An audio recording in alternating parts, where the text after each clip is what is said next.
जब लग गुरु मिले न साचा, तब लग गुरु करो 10 पांचा। क्या गुरु बदल सकते हैं? क्या गुरु बदलने से पाप लगता है? अध्यात्म के इस मैदान में आखिर सही गुरु कौन है? गीता जी में वर्णित तत्वदर्शी संत कौन है? इन सभी प्रश्नों के उत्तर जानने के लिए अवश्य सुनिए जगत गुरु तत्वदर्शी संत रामपाल जी महाराज के मंगल प्रवचन। परमपिता परमात्मा पूर्ण ब्रह्म सारी सृष्टि के रचनहार कुल मालिक कबीर परमेश्वर जी हैं। ये वो परमात्मा हैं जिन्होंने सारे ब्रह्मांडों की रचना की, हम सब के कुल मालिक हैं। वही परमेश्वर सतलोक से, अपने अमर स्थान से, शाश्वतम स्थान से अर्थात सनातन परम धाम से गति करके आता है, वहां से चल कर आते हैं और अपनी प्यारी आत्माओं को मिलते हैं, अच्छी श्रेष्ठ आत्माओं को मिलते हैं। उनसे भगवान का यथार्थ ज्ञान सुनाते हैं, अपने से परिचित कराते हैं और सचखंड को दिखाते हैं, ताकि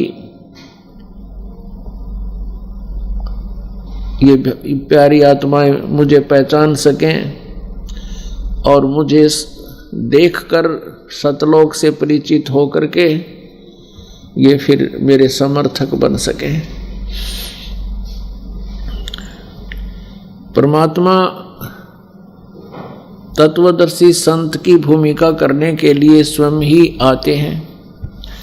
वो स्वयं ही एक भक्त की भूमिका भी करते हैं, जो एक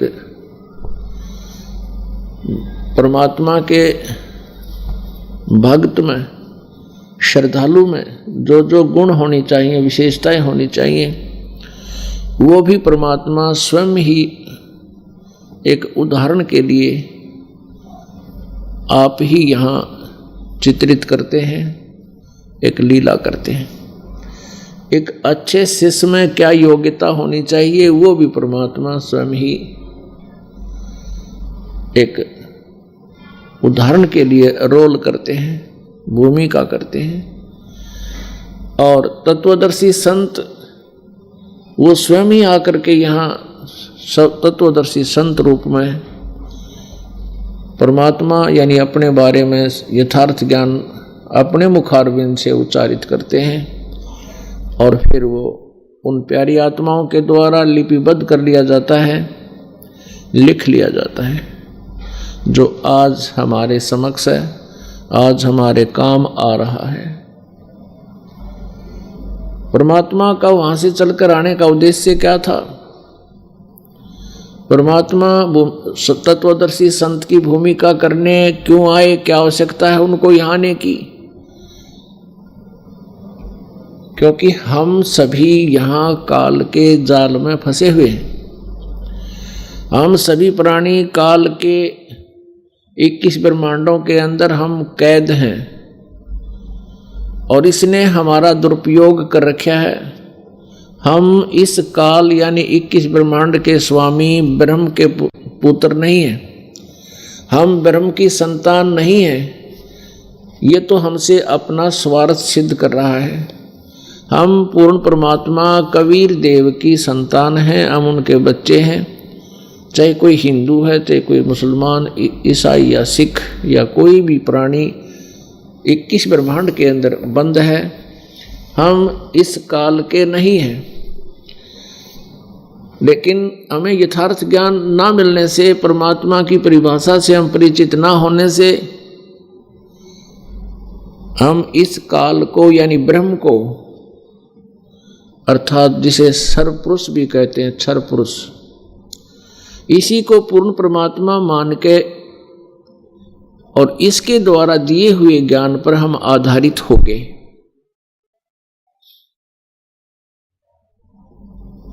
इस काल को यानी ब्रह्म को, इसको काल कहो, सदाशिव कहो, काल रूपी ब्रह्म कहो, यही महाविष्णु महाब्रह्मा महाशिव रूप में रोल करता है। इस काल को 1 लाख मानव शरीरधारी प्राणियों के आहार करने का एक श्राप लगा हुआ है। इसने सतलोक के अंदर, जहां हम सभी प्राणी रहा करते थे, जहां जन्म मृत्यु नहीं होती थी, कोई कष्ट नहीं था, कोई रोग नहीं था, सदा युवा शरीर रहता था, राग द्वेष नहीं था, भाई बंटवारा नहीं था, भगवान के दरबार से भरे भंडार हमें उपलब्ध थे, हर वस्तु की वहाँ पर पूर्ति होती थी, किसी चीज का अभाव नहीं था। हम अपनी नालायकी से, अपनी गलती से इस काल के ऊपर आसक्त होकर इसके साथ यहाँ इसके लोक में आ गए। इसने, इस काल भगवान ने अर्थात सरपुरुष ने गीता जी अध्याय नंबर 15 के श्लोक नंबर 16 और 17 में 3 पुरुष यानी प्रभु बताए हैं। एक सरपुरुष, एक अक्षर पुरुष, एक परम अक्षर पुरुष, उत्तम पुरुष है तू अन्य। तो जो सरपुरुष है ये काल है, इसी को ब्रह्म कहा जाता है। वैसे तो ब्रह्म का अर्थ परमात्मा होता है, प्रभु होता है, स्वामी होता है, लेकिन कौन कितना स्वामी है, इस दृष्टिकोण से फिर परब्रह्म शब्द की आवश्यकता पड़ी। यानी ब्रह्म से नेक्स्ट वो परब्रह्म कौन है, जो गीता जी अध्याय नंबर 15 के श्लोक नंबर 16 में अक्षर पुरुष कहा है, वो परब्रह्म है।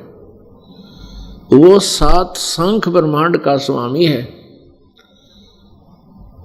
और तीसरा जो परमात्मा पूर्ण ब्रह्म है, जो ओवरऑल कंट्रोलर है, जो सबका जनक है, जो सरपुरुष और अक्षर पुरुष के ऊपर भी वो प्रभु है, स्वामी है, वो परम अक्षर ब्रह्म है। उसको परम अक्षर पुरुष भी कह सकते हैं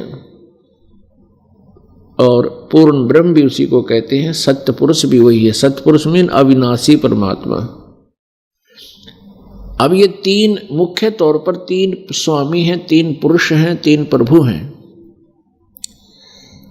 हम सरपुरुष के लोक में रह रहे हैं। इस सरपुरुष ने अर्थात ब्रह्म ने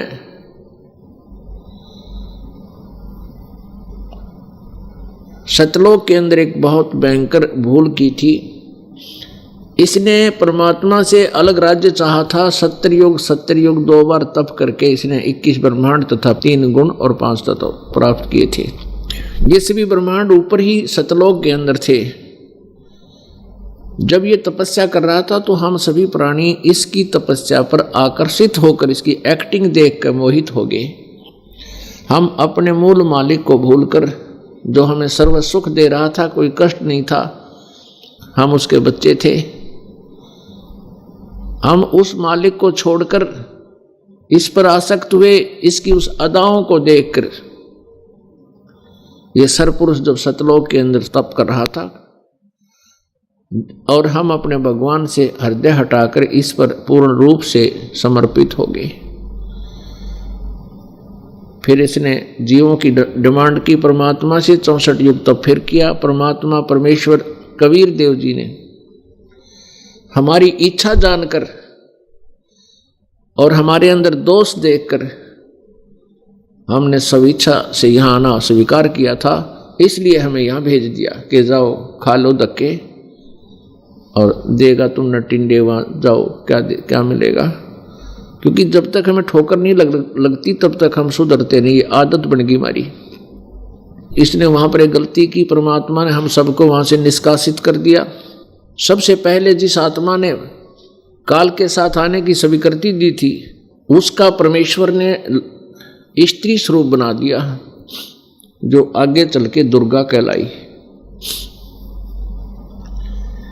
और हम सब प्राणियों को उस दुर्गा के शरीर में प्रवेश कर दिया और इस दुर्गा को, आदि माया को परमात्मा ने शक्ति प्रदान कर दी कि आप जितने भी नर और मादा प्राणी चाहोगे वचन से उत्पन्न कर देगी, और ब्रह्म के साथ भेज दिया। अब 21 ब्रह्मांड वहां से सतलोक से चलकर 16 शंख कोस की दूरी पर, एक कोस लगभग 3 किलोमीटर के आसपास होता है। 48 शंख यानी नील पद्म शंख, 48 शंख किलोमीटर 16 शंख कोस पर हम यहाँ ये आ गए सतलोक से। अब इस काल भगवान ने हमारे साथ वो जुल्म किया जो एक परमात्मा नहीं कर सकता। परमात्मा मीन श्रेष्ठ आत्मा, अच्छी आत्मा नहीं कर सकते। इसलिए ये परमात्मा की संज्ञा में नहीं आता, लेकिन हम इसके जाल में फंस गए, हमें कोई और रास्ता दिखाई दे नहीं रहा। इसके द्वारा दिए गए ज्ञान पर हम आश्रित हो गए। इसने पूर्ण परमात्मा का ज्ञान समाप्त करवा दिया, उसका नामो निशान मिटवा दिया। उस परमेश्वर ने दया की थी। 5 वेद, जिसमें 4 वेद तो सुप्रसिद्ध हैं, ऋग्वेद, यजुर्वेद, सामवेद और अथर्ववेद, लेकिन 5वां वेद सूक्ष्म वेद है। ये 5 वेद परमेश्वर ने इस काल के हृदय में, अंतःकरण में फैक्स कर दिए थे, फीड कर दिए। और फिर परमात्मा ने अपनी रजा से ही, जैसे कई बार वमन हो जाती हैं, वो जीव के बस की नहीं, जब उल्टी गिर जाती है, ऐसे परमात्मा ने रजा बख्शी के मेरा संदेश मेरे बच्चों तक पहुंच जावा, ये पहचान ले, फिर आ जाओ मेरे पास, इनकी बहुत दुर्गति हो चुकी है। परमात्मा ने वो 5 वेद इसके श्वासों के द्वारा वापस निकलवा दिए। इसने समुद्र में डाल दिए। जो ही समुद्र में इसने से निकाल कर इसने देखा तो 5 वेदों में से जो 5वां वेद था उसमें पूर्ण परमात्मा की विशेष जानकारी है। उस 5वें वेद में उसे पाने की भी विधि विशेष लिखी थी। इस काल भगवान ने चतुरता की, धूर्तता की, उस 5वें वेद को नष्ट कर दिया। जब सागर मंथन हुआ, 4 वेदों को समुद्र में प्रवेश कर दिया और ब्रह्मा को वो 4 वेद प्राप्त हुए। आकाशवाणी की कि ब्रह्मा वेद पढ़। अब ब्रह्मा ने वेद पढ़े लेकिन अर्थ नहीं आए। इस काल ने उसके हृदय में प्रवेश करके अंतःकरण में और उलट अनुवाद करवा दिए, ऊट पटांग अनुवाद करवा दिए, उसका भाव अर्थ बदलवा दिया। और ब्रह्मा जी से आगे पूरे विश्व में, विश्व में इस काल के ब्रह्मांड में, इस काल के विश्व में ब्रह्मा जी से ही ये अध्यात्म ज्ञान आगे फैला। किसी भी पुराण को उठाकर देख लीजिए कि ब्रह्मा जी ने उस ऋषि को बताया, उस ऋषि ने उस ऋषि को बताया, उस ऋषि ने आगे अपने पुत्र को बताया। तो ब्रह्मा जी को वेदों का ज्ञाता माना जाता है। और काल ने ब्रह्मा जी के अंदर उल्ट ज्ञान फीड कर दिया। अब ब्रह्मा जी ने जैसा वेदों में वर्णित है, 4 वेदों में ओम नाम का जाप किया, फिर हठ योग भी किया, क्योंकि काल ने अपनी ओर से ये हठ योग करने का एक और अड़ंगा डाल दिया, जिसको आंखें बंद करके मेडिटेशन कहते हैं। ये काल का जाल है, ये आंखें बंद करके मेडिटेशन करना। हजारों वर्षों तक ब्रह्मा ने तप किया, तप से ओम नाम का जाप भी किया। ओम नाम के, क्योंकि वेदों में ओम नाम का जाप है। यज्ञ भी किए, हवन भी किए, हर प्रकार के 5 यज्ञ भी किए ब्रह्मा ने, तपस्या भी की, ओम नाम का जाप भी जपा। लेकिन परमात्मा प्राप्ति नहीं हुई, क्योंकि वेदों में वर्णित विधि से परमात्मा प्राप्ति नहीं हो सकती। इन 4 वेदों में वर्णित विधि से, 5वें में नहीं, क्योंकि यहाँ वेद का अर्थ है 4 वेद ही, ये सुप्रसिद्ध है। और पांचवें वेद से कोई परिचित नहीं। ये तो दास पे दया करी परमात्मा ने। ये पांचवा वेद आपके रूबरू कराया जा रहा है। इन चारों वेदों में वर्णित विधि से परमात्मा प्राप्ति नहीं। जैसे काल ने गीता बोली श्री कृष्ण जी में प्रवेश करके, श्री कृष्ण जी में प्रवेश करके भूत की तरह प्रेत की तरह, इसी काल ने सरपुरुष ने ये गीता जी का ज्ञान दिया। परमेश्वर कबीर जी के दबाव से, परमात्मा कबीर जी की रिमोट से इसने इस गीता के अंदर बहुत कुछ जानकारी दी। अब काल भगवान गीता जी अध्याय नंबर 11 के श्लोक नंबर 32 में कह रहा कि अर्जुन मैं काल हूं, अब सबको खाने के लिए अब आया हूं, अब प्रवृत्त हुआ हूं। इन सब को खाने के लिए मैं अब प्रवृत्त हुआ हूं। मैं बढ़ा हुआ काल हूं और तू ना किसी को मारेगा तो भी मैं इनको मारूंगा, और ये मैंने मार रखे, तू निमित्त बन जा। गीता जी अध्याय नंबर 11 के श्लोक नंबर 46 में ये अर्जुन कहता है, हे सहस्रा बाहु, हे 1000 भुजा वाले परमात्मा, आप अपने उसी चतुर्भुज रूप में आइए। पुण्यात्मा, ब्रह्मा विष्णु महेश जी की 4 भुजाएं हैं, दुर्गा की 8 भुजाएं हैं, और काल भगवान ब्रह्म अर्थात शरपुरुष की 1000 भुजाएं हैं। ये सहस्रा बाहु कहलाता है। 1000 भुजाएं, 1000 हाथ, ऐसे ये काल के हैं। और परब्रह्म के 10,000 भुजाएं हैं, जिसे अक्षर पुरुष कहते हैं। गीता जी अध्याय नंबर 15 के श्लोक नंबर 16 में। और उत्तम पुरुष है तू अन्य परमात्मा इति उदाहरते, गीता जी अध्याय नंबर 15 के श्लोक नंबर 17 में स्पष्ट किया है कि वो परमात्मा जो अलग है इन दोनों से, वही तीनों लोकों में प्रवेश करके सबका धारण पोषण करता है। वो अव्यय ईश्वर है, वो अविनाशी परमात्मा है, जिसके विषय में गीता जी अध्याय नंबर 8 के श्लोक नंबर 1 में अर्जुन ने प्रश्न किया कि आप जी ने जो 7वें अध्याय के 29वें श्लोक में जिस तत्ब्रह्म के बारे में जानकारी दी है, वो तत्ब्रह्म कौन है? गीता ज्ञानदाता ने 8वें अध्याय के 3रे श्लोक में उत्तर दिया है, वो परम अक्षर ब्रह्म है। वो परम अक्षर ब्रह्म स्वयं कबीर देव जी हैं। कबीर साहब जो काशी में धानक रूप में आए थे, जुलाहा रूप में 120 वर्ष रहे थे, सहशरीर आए थे, सहशरीर चले गए थे। तो गीता जी अध्याय नंबर 11 के श्लोक नंबर 46 में अर्जुन कह रहा है कि सहस्रा बाहु अर्थात 1000 भुजा वाले भगवान अर्थात काल पुरुष, आप अपने चतुर्भुज रूप में आइए। क्योंकि अर्जुन उन्हें श्री कृष्ण मान रहा था, अर्थात विष्णु मान रहा था। विष्णु जी की 4 भुजाएं हैं, इसलिए उसने कहा कि अपने उसे चतुर्भुज रूप में दर्शन दीजिए, मैं आपके इस रूप को देखकर भयभीत हूं। गीता जी अध्याय नंबर 11 के श्लोक 47 और 48 में गीता ज्ञानदाता कहता है कि अर्जुन, तूने जो मेरा ये विराट रूप देखा है, ये मुझ काल का यानी ब्रह्म का, शरपुरुष का ये वास्तविक रूप है। और मेरी प्राप्ति अर्थात मेरे दर्शन ना वेदों में वर्णित विधि से, ना किसी तप से, ना यज्ञ से, ना जप से, किसी प्रकार से भी मेरे दर्शन, मेरी प्राप्ति नहीं हो सकती। फाइनल फैसला कर दिया। और ये रूप जो तूने मेरा देखा है, ये पहले तेरे अतिरिक्त आज तक किसी ने नहीं देखा और ना ही आगे शक्य है, आगे भी किसी को देखना संभव नहीं है। तो पुण्यात्माओं, एक विचारणीय विषय है, ये ध्यान रखना, क्योंकि ये तत्व ज्ञान है, इसमें निष्कर्ष साथ चलेगा। और बगैर निष्कर्ष के तो फिर ये सीधी कथाएं हैं, इनको आप बहुत बार सुन भी चुके होंगे, पढ़ भी चुके हो।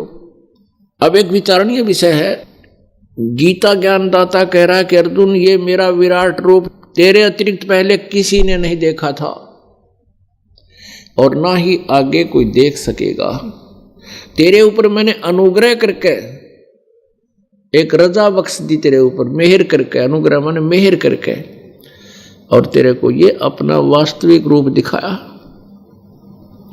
तो पुण्यात्माओं, जब कौरव और पांडवों का भाई बंटवारा नहीं हो पा रहा था, श्री कृष्ण जी शांति दूत बनकर गए थे, भाई युद्ध मत करो, अपना घाटा बाधा करके अपनी डिवाइड कर लो संपत्ति को। अंत में भगवान ने ये भी कह दिया था भी एक तरफ मेरी सेना होगी, एक तरफ मैं होऊंगा और मैं हथियार नहीं उठाऊंगा, अर्थात मैं युद्ध नहीं करूंगा। तो पांडवों ने यहां तक कह दिया कि हमें 5 गांव दिला दो भगवान, हम युद्ध नहीं करेंगे, हमारी इज्जत भी रह जाएगी और युद्ध भी टल जाएगा, क्योंकि आप युद्ध नहीं चाहते। श्री कृष्ण जी ने कौरवों से कहा उनकी सभा में जाकर के कि भाई पांडव केवल 5 गांव मांगते हैं, आप 5 गांव दे दो। हो गया बंटवारा, लेकिन दुर्योधन नहीं माना।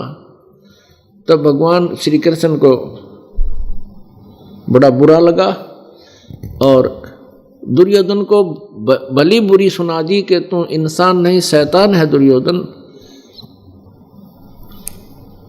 तो इस कुल को नाश करने के लिए उत्पन्न हुआ है। इस बात से दुर्योधन राजा था, सैकड़ों भाई योद्धा वहां बैठे थे।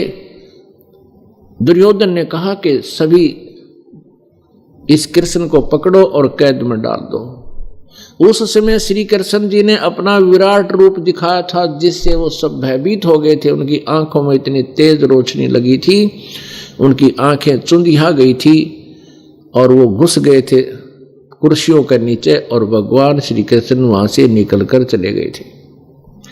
तो पुण्यात्माओं, ये भी विचार करना कि अगर श्री कृष्ण जी गीता जी का ज्ञान बोल रहे होते, ये शब्द नहीं बोलते गीता जी अध्याय नंबर 11 के श्लोक नंबर 47 और 48 में कि अर्जुन, ये मेरा विराट रूप तेरे अतिरिक्त पहले किसी ने नहीं देखा था और ना ही आगे कोई देख सकता, क्योंकि श्री कृष्ण जी तो अपना विराट रूप कौरवों की सभा में सभी को दिखा चुके थे और महाभारत में भी प्रमाण है।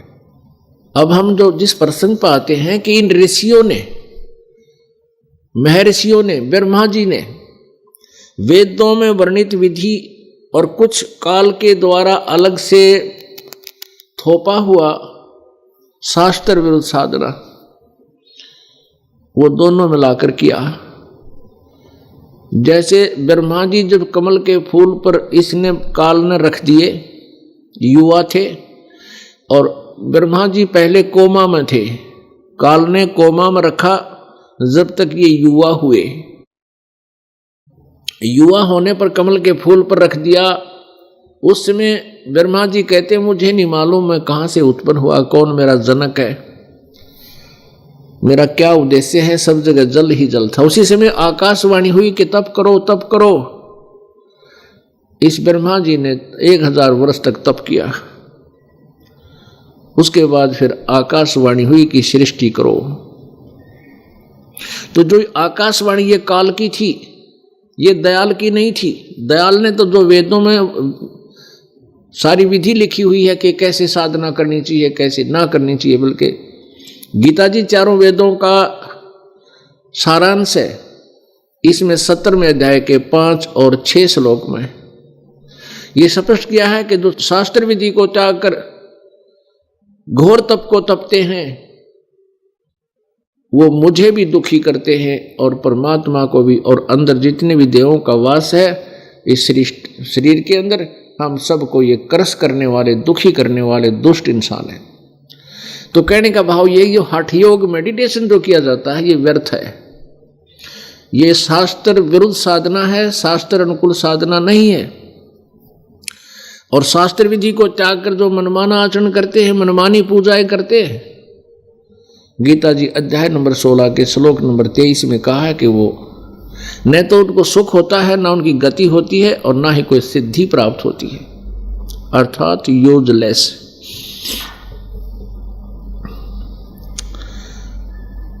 तो ब्रह्मा जी ने हठ योग किया, हजारों वर्षों तक ओम नाम का जाप भी करते रहे। कभी कभी और इन दोनों के मिलकर भी उनको परमात्मा प्राप्ति नहीं हुई, क्योंकि गीता जी अध्याय नंबर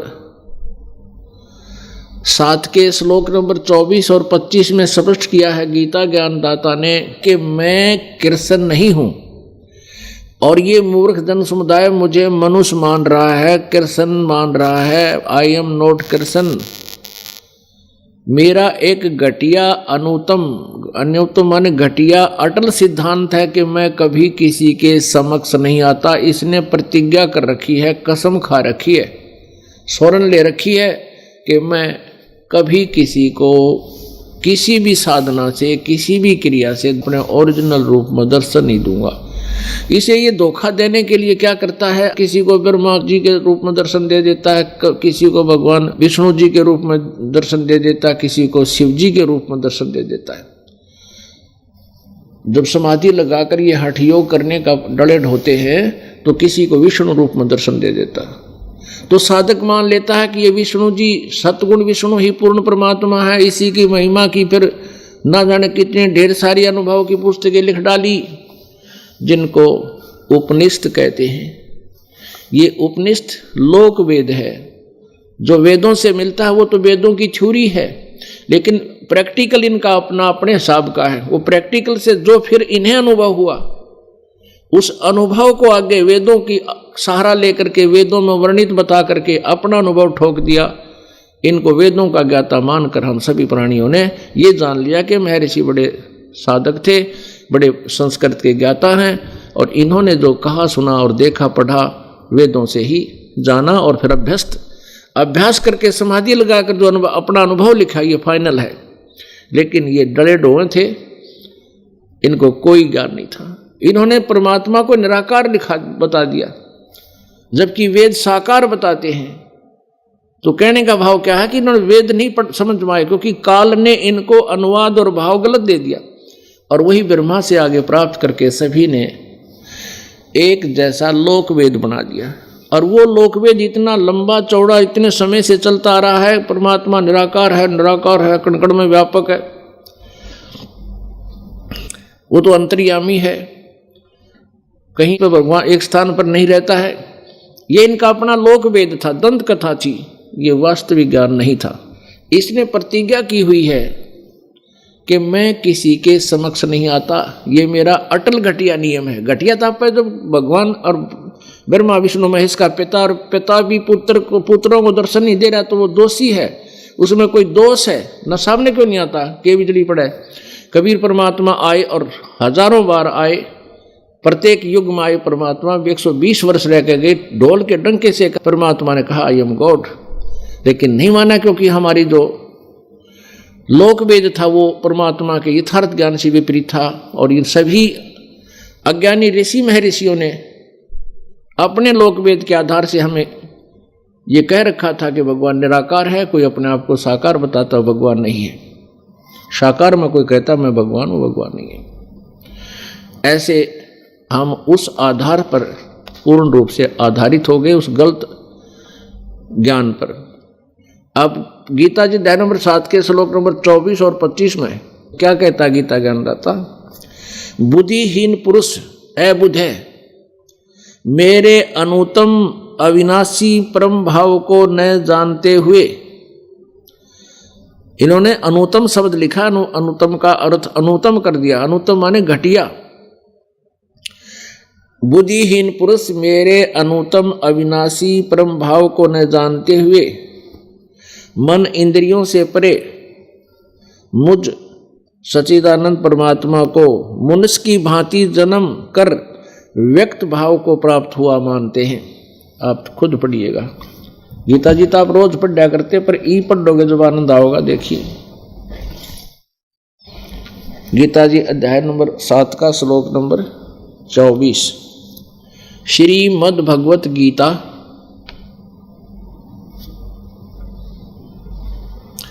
अध्याय नंबर 7 और श्लोक नंबर 24 देखिएगा। बुद्धिहीन पुरुष मेरे अनुत्तमम अनुतम यानी अनुतम, अनुतम माने आम बालक ने पूछ ले, चौथी कक्षा के ने, श्रेष्ठ होता है। अव्यम अविनाशी, परम भाव को न जानते हुए, ये काल बोल रहा है, गीता ज्ञानदाता कह रहा है। अव्यक्तम माम, मन इंद्रियों से परे मुझ सच्चिदानंद परमात्मा को, अव्यक्तम माम, मुझको मनुष्य के भांति जन्म कर, व्यक्तिम, व्यक्ति माने व्यक्ति, व्यक्ति माने व्यक्ति यानी कृष्ण रूप में प्राप्त हुआ मानते हैं। आई एम नॉट कृष्ण, मैं मनुष्य नहीं हूं। आगे देखना, अब ये 24 आपने पढ़ा, 25 देखना यहां से। न अहम प्रकाश से सर्वस्य योग माया समावर्तः मूढ़ अयम न अभिजानती लोकः माम अजम अवम, मैं किसी के सामने नहीं प्रकट होता, अपनी योग माया से छिपा हुआ मैं सबके प्रत्यक्ष नहीं होता। यह अज्ञानी जन समुदाय मुझ जन्म रहित परमेश्वर को नहीं जानते, नहीं समझते, जन्मने मरने वाला समझता है। फिर देखो, अब 24वें अध्याय को 7वें अध्याय का 24वां श्लोक फिर पढ़िए। ये क्या कहता है कि ये मूर्ख बुद्धि, ये बुद्धिहीन पुरुष मेरे अनुतम अविनाशी परम भाव को, घटिया अटल नियम को नहीं जानते हुए, न जानते हुए मुझ अव्यक्त को, अव्यक्त माने जैसे सूर्य बादलों के पीछे छुपा रहता है लेकिन वो है वहां पर विद्यमान, अव्यक्त, क्योंकि इसको आगे क्लियर करता है, मैं अपनी योग माया से छुपा रहता हूं। मुझ अव्यक्त को, मुझ छुपे हुए को ये मनुष्य जन्म लेकर आया हुआ व्यक्ति भाव को प्राप्त हुआ मानते हैं, मुझे कृष्ण मान रहे हैं, मैं कृष्ण नहीं हूं। अब 25 में देखना क्या कहता है कि मैं अपनी योग माया से छुपा रहता हूं, गुप्त रहता हूं, मैं अपनी योग माया से छिपा हुआ, कहता है मैं गुप्त रहता हूं, सबके प्रत्यक्ष नहीं होता। अब श्री कृष्ण जी ये सब थोड़ा ही बोल सकते, वो तो सामने खड़े थे, सबने देखे, कृष्ण अर्जुन देखा है, सारा देश देखा था। मैं सबके प्रत्यक्ष नहीं होता, यह अज्ञानी जन समुदाय, ये मूर्ख लोग मुझ जन्म रहित अविनाशी को नहीं जानते। अजम, मुझे जन्म ना लेने वाले को, अजम माने जन्म ना लेने वाले को ये नहीं जानते। अपने आत्मा इस काल भगवान ने ये प्रतिज्ञा कर रखी है कि मैं कभी किसी के सामने नहीं आता, नहीं आऊंगा। ये स्पष्ट कर रहा है कि मेरे इस अटल अविनाशी सिद्धांत को, भाव को, प्रतिज्ञा को ये नहीं परिचित, नहीं जानते। ये बुद्धिहीन लोग मुझ अव्यक्त को मैं कभी ऐसे किसी के सामने प्रकट नहीं होता मनुष्य रूप में, ये मुझे कृष्ण मान रहे हैं, मुझे मनुष्य रूप में प्रकट हुआ मानते हैं। तो इस काल भगवान ने प्रतिज्ञा कर रखी है कि ये कभी किसी को अपने वास्तविक रूप में दर्शन नहीं देता। और इसको इसने स्पष्ट भी कर दिया कि अर्जुन 11वें अध्याय के, अभी आपको दिखाते हैं कुछ श्लोक, श्रीमद् भगवत गीता, गीता अध्याय नंबर 11 में गीता ज्ञानदाता श्लोक नंबर 32 में कहता है, लोकों का नाश करने वाला बढ़ा हुआ काल हूँ, कालस्मि, मैं काल हूँ, महाकाल नहीं, मैं काल हूँ। इस समय इन लोकों को नष्ट करने के लिए प्रवृत्त हुआ हूँ। कृष्ण जी तो पहले विद्यमान थे, अब प्रवृत्त हुआ हूँ। इसलिए जो प्रतिपक्ष की सेनाओं में सचित योद्धा लोग हैं,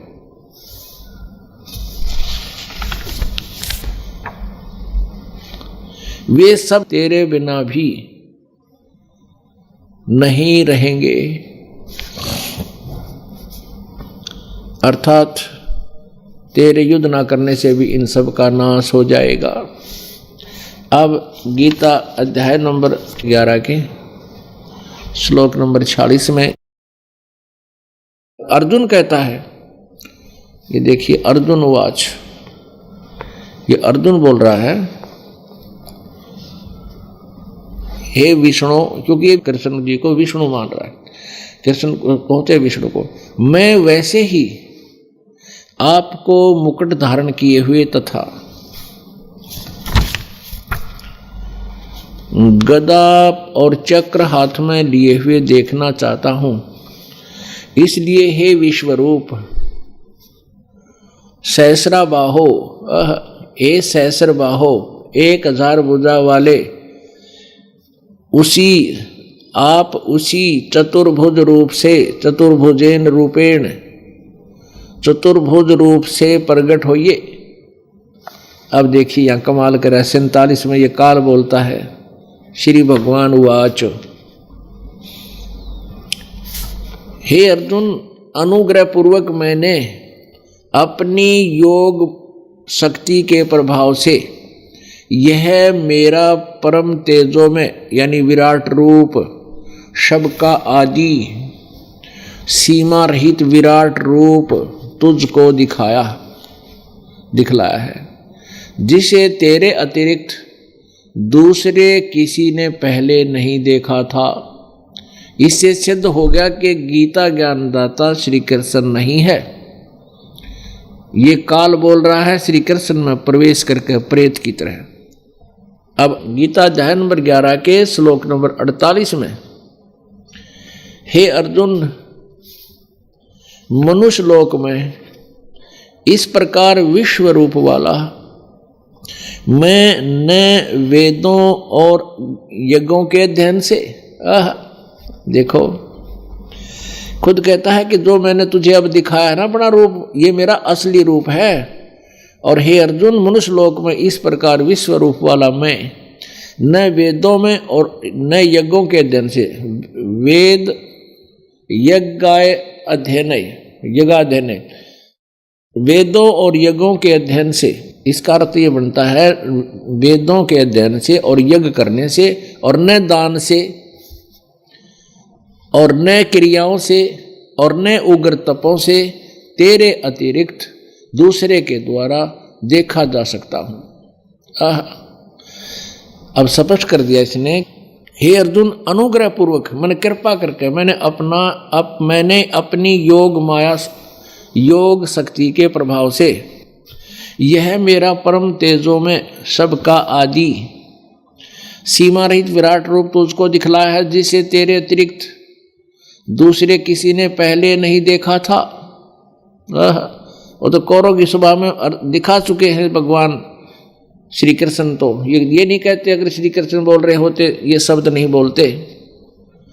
हे अर्जुन, अब ये 48 में, अब ना आपने 47 पढ़ लिया 11वें अध्याय का 48वां श्लोक कह रहा है कि हे अर्जुन, मनुष्य लोक में इस प्रकार विश्व रूप वाला मैं न वेदों के अध्ययन से, न वेदों से न यज्ञों से, इसका अर्थ ये बनता है वेदों में यज्ञ और ओम नाम का जाप लिखा है, तो अर्थात न वेदों से न यज्ञों से न दान से न तप से न किसी क्रियाओं से और न उग्र तपों से मैं तेरे अतिरिक्त नहीं देखा जा सकता हूँ। यानी पहले भी किसी नहीं देखा और आगे भी तेरे अतिरिक्त कोई नहीं देख सकता।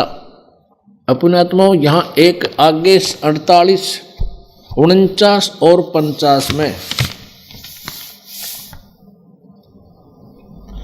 और 51 में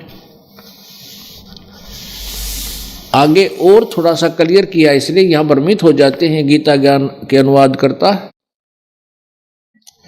ये क्या कहता है कि जो मेरा चतुर्भुज रूप है, विष्णु रूप, या श्री जो है ना विष्णु जी के रूप में, या श्री शिव जी के रूप में, या श्री ब्रह्मा जी के रूप में, ये धोखा देने के लिए जो दर्शन देता है, कहता वो भी मैं आम आदमी को नहीं देता। देखिएगा 49, 50, 51 और पढ़ेंगे और 52। गीता अध्याय नंबर 11 के श्लोक नंबर 48 को आप पढ़ चुके हो। अब 49 में क्या कहा है, मेरे इस प्रकार के इस विकराल रूप को देखकर तुझको व्याकुल नहीं होना चाहिए और दृढ़ मूढ़ भाव नहीं होना चाहिए, और तू भय रहित और प्रीति युक्त मन वाला होकर इस मेरे शंख चक्र गदा पद्म युक्त चतुर्भुज रूप को फिर देख। अब चतुर्भुज रूप को फिर देख, वो तो काल रूप समेट लिया उसने। 50 में कहा है, 11 में जाएगा 50 में। ये संजय बोल रहा है, वासुदेव भगवान ने अर्जुन के प्रति इस प्रकार कहकर फिर वैसे ही अपने चतुर्भुज रूप को दिखलाया, और फिर महात्मा श्री कृष्ण ने सौम्य मूर्ति होकर, यानी फिर श्री कृष्ण रूप दिखा दिया, चतुर्भुज रूप दिखाकर विष्णु वाला वही काल। इस भयभीत अर्जुन को धीरज दिया। 51 में अर्जुन बोला, हे जनार्दन, आपके इस अतिशय मनुष्य रूप को देखकर अब मैं स्थिर चित हो गया हूं, क्योंकि मेरा दिल का धड़का मिट गया। अब मैं जो डर रहा था अब ठीक हो गया तेरे कृष्ण रूप न देखकर। आप अपनी स्वाभाविक स्थिति को प्राप्त हो गया हूं। अब 52 में फिर काल बोला, श्री भगवान उवाच, काल बोला 52 में, मेरा जो चतुर्भुज रूप तूने देखा है यह सुदर्श है, अर्थात इसके दर्शन भी बड़े दुर्लभ हैं। सुदूरदर्श है, सुदूरदर्श है, यानी बड़ी मुश्किल से दिखाई देता हूं मैं इस चतुर्भुज रूप में भी ही अतिशय दुर्लभ है। यहाँ देखो, सुदूरदर्श है, सुदूरदर्श है, अर्थात इसके दर्शन बड़े ही दुर्लभ हैं। देवता भी सदा इस रूप के दर्शन की आकांक्षा करते हैं। 53 में फिर काल बोल रहा है, जिस प्रकार तुमने मुझको देखा यह मेरा इस प्रकार चतुर्भुज वाला रूप वाला मैं न वेदों से कहते ये भी रूप मेरा वेदों से नहीं, मैं अपनी मर्जी से दिखा दूं, किसी ने दिखा दूं, न वेदों से न तप से न दान से न यज्ञ से देखा जा सकता हूं।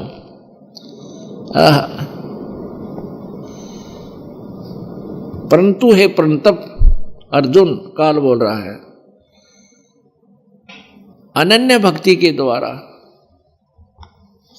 इस प्रकार चतुर्भुज रूप वाला मैं, यानी काल जो है ना, किसी कभी विष्णु रूप में, कभी शिव रूप में, कभी ब्रह्मा रूप में दर्शन देता है, वो भी कहता है इस प्रकार चतुर्भुज रूप वाला मैं प्रत्यक्ष देखने के लिए, तत्व से जानने के लिए तथा प्रवेश करने के लिए भी शक्य हूं। प्रवेश करने के लिए मेरे में समा जा, मेरी भक्ति करता रहे, मेरे मुंह में आ जा, मैं ही उसको, वो खाता ही हमारे को, शक्य हूं। इसके लिए यहाँ इसके लिए मैं संभव हूं, उसको देख सकता है। अब यहाँ ये बात क्लियर होगी, एक बात ये स्पष्ट होगी कि श्रीमद् भगवत गीता जी का ज्ञान श्री कृष्ण ने नहीं बोला। श्री कृष्ण जी को तो ये मालूम भी नहीं कि मैंने गीता के बोलते समय क्या कहा था। अब ये भी एक प्रमाण आपको देते हैं, क्योंकि ये एक ऐसा जटिल प्रश्न बना हुआ है। ये भोली आत्माएं अभी तक इस तत्व ज्ञान को ना समझकर गीता जी के ज्ञान को श्री कृष्ण जी के द्वारा कहा हुआ जानकर और सभी उलट सुलट अनर्थ कर डाले और श्री कृष्ण जी को सुप्रीम मानकर उसके ऊपर आधारित कर दिया, अर्थों का अनर्थ करके इस अनमोल ज्ञान का अड़ंगा बना दिया। अब देखिए, श्री कृष्ण जी ने कहा कि मैं तो गीता के बारे में जानता नहीं, मैंने क्या बोला था, क्योंकि जैसे कोई प्रेत किसी में प्रवेश कर जाता है, वो प्रेत बोलता है, उसके निकलने के बाद फिर वो आत्मा को पता नहीं होता कि मैंने क्या बोला था, और ही बताया करते हैं आपने ऐसा बोला था, तो तू ऐसे बोल रहा था, तू ऐसे कह रहा था, और वो बोल रहा था भूत। तो ऐसे ये प्रेतवत प्रवेश करके श्री कृष्ण जी में यो काल गीता का ज्ञान बोल गया। ये देखिएगा, संक्षिप्त महाभारत द्वितीय खंड गीता प्रेस गोरखपुर से प्रकाशित है। व्यास जी, वेद व्यास जी इसके राइटर हैं। इसके 667 पृष्ठ पे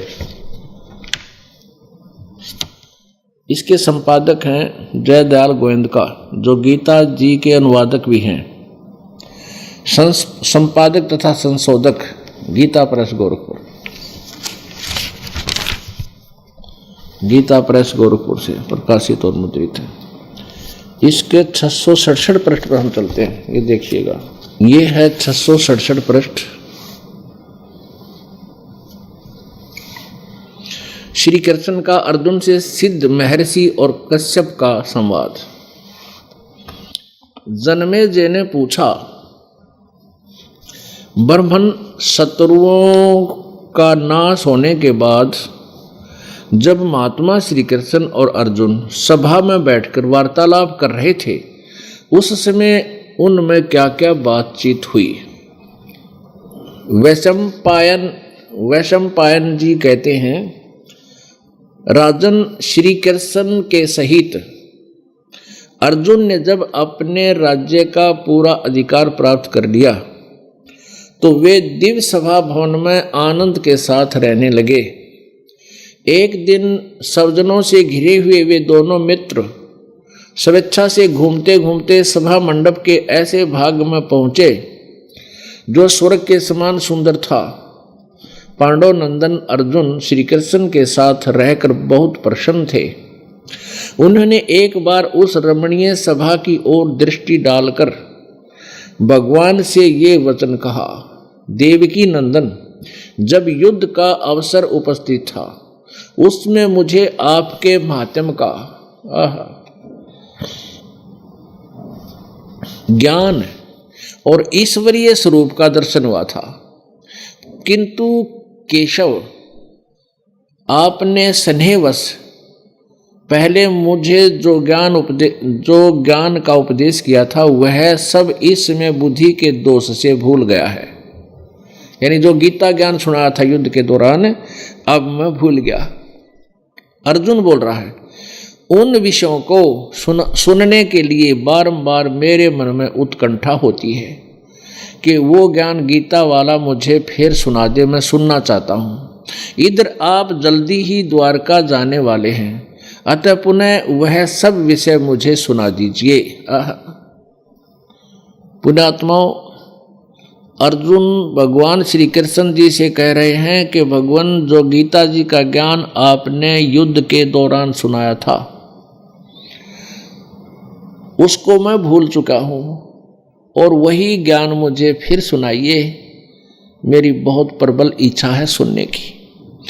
अब श्री कृष्ण जी क्या कहते हैं देखना, इधर आप जल्दी ही द्वारका जाने वाले हैं, अतः पुनः वह सब विषय मुझे सुना दीजिए, अर्जुन ने कहा। अब वैशंपायन जी कहते हैं, वैशंपायन जी कह रहे हैं कि अर्जुन के ऐसे कहने पर वक्ताओं में श्रेष्ठ महातेजस्वी भगवान श्री कृष्ण ने उन्हें गले से लगाकर इस प्रकार उत्तर दिया। श्री कृष्ण बोले, अर्जुन, उस समय मैंने तुम्हें अत्यंत गोपनीय विषय का श्रवण कराया था।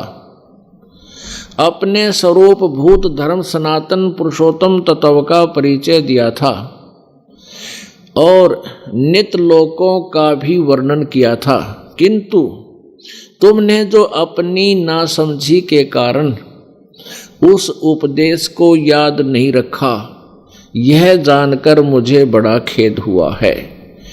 उन बातों का अब पूरा स्मरण होना संभव नहीं जान पड़ता। पांडव नंदन, निश्चय ही तुम बड़े श्रद्धाहीन हो, तुम्हारी बुद्धि अच्छी नहीं जान पड़ती।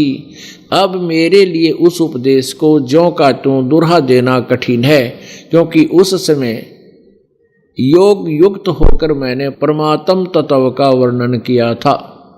पुण्यात्माओं, अब श्री कृष्ण जी अर्जुन पर तो डांट मार रहे हैं, धमका रहे हैं कि तू बड़ा श्रद्धाहीन है, तेरी बुद्धि अच्छी नहीं है, तूने याद क्यों नहीं रखा गीता जी के ज्ञान को। और स्वयं कह रहे हैं अब मुझे वो पूरा पूरा फिर याद नहीं आ सकता। कोई बात हुई या? इसे सीधा श्री कृष्ण जी ने कह का भी नहीं पता था कि गीता में मैंने बोला क्या है। पुण्यात्माओं, अब ये दास सत्संग कर रहा है जिस विषय पर, और आप सुन रहे हो, जो प्रथम बार इस ज्ञान को सुनेगा उसको 20% याद रहेगा मुश्किल से। और मैं वक्ता हूँ, अपनी होश में बोल रहा हूँ, तो मुझसे कभी सुन लेना, उसी समय सुना दूंगा, क्योंकि मैं अपने होश में बोल रहा हूँ। और मैं आप मुझसे पूछो कि वो सुनाना वो विषय जो उस दिन सुनाया था, और मैं कहूँ तुमने याद क्यों नहीं रखा, मुझे याद नहीं। इससे सिद्ध है कि मुझे कुछ भी मैंने बोला ही नहीं, यानी किसी और कोई भूत बोल गया मेरे अंदर आकर के, तब मैं ऐसी बातें कह सकता हूं। तो ऐसे ही श्री कृष्ण जी में काल बोल रहा था। ये काल कौन है, आपको अभी परिचय दिया। ये 21 ब्रह्मांड का स्वामी है, ब्रह्मा विष्णु महेश का पिता है, दुर्गा इसकी पत्नी है, ब्रह्मा विष्णु महेश की माता दुर्गा है। और ये काल जो है ये ऐसे धोखा करता है। इसने गीता जी अध्याय नंबर 11 के, गीता जी अध्याय नंबर 4 के श्लोक नंबर 5 और 9 में ये स्पष्ट किया है कि अर्जुन तेरे और मेरे बहुत जन्म हो चुके, तू नहीं जानता, मैं जानता हूं। मेरे जन्म और कर्म अलौकिक हैं, दिव्य हैं। अब कैसे कर्म दिव्य हैं? अब जैसे श्री कृष्ण में प्रवेश करके भूत की तरह, प्रेत की तरह अपना उल्लू सीधा कर गया, नाश करवा दिया। अर्जुन नटे, कृष्ण नटे, मना करे हम नहीं करते ऐसे युद्ध ना। पहले कृष्ण जी भी मना करे थे कि नहीं ऐसा जुल्म नहीं करना चाहिए, और यहां तक प्रतिज्ञा कर ली थी महात्मा ने, श्री कृष्ण जी ने, कि मैं युद्ध नहीं करूंगा, हथियार भी नहीं उठाऊंगा, क्योंकि युद्ध नहीं चाहते थे। वो बड़े शांत प्रिय महापुरुष थे, सतोगुण भगवान है। लेकिन काल ने उसमें प्रवेश किया और अर्जुन को डराया, भयंकर रूप दिखा करके। डरते अर्जुन ने स्वीकृति दे दी कि हाँ मैं आपसे सहमत हूं और युद्ध करूंगा। उसने जान लिया कि यदि एक बार फिर ये विराट रूप दिखा दिया तेरा कलेजा फट जाएगा, इसलिए युद्ध करना ही उसने अपना हित समझा।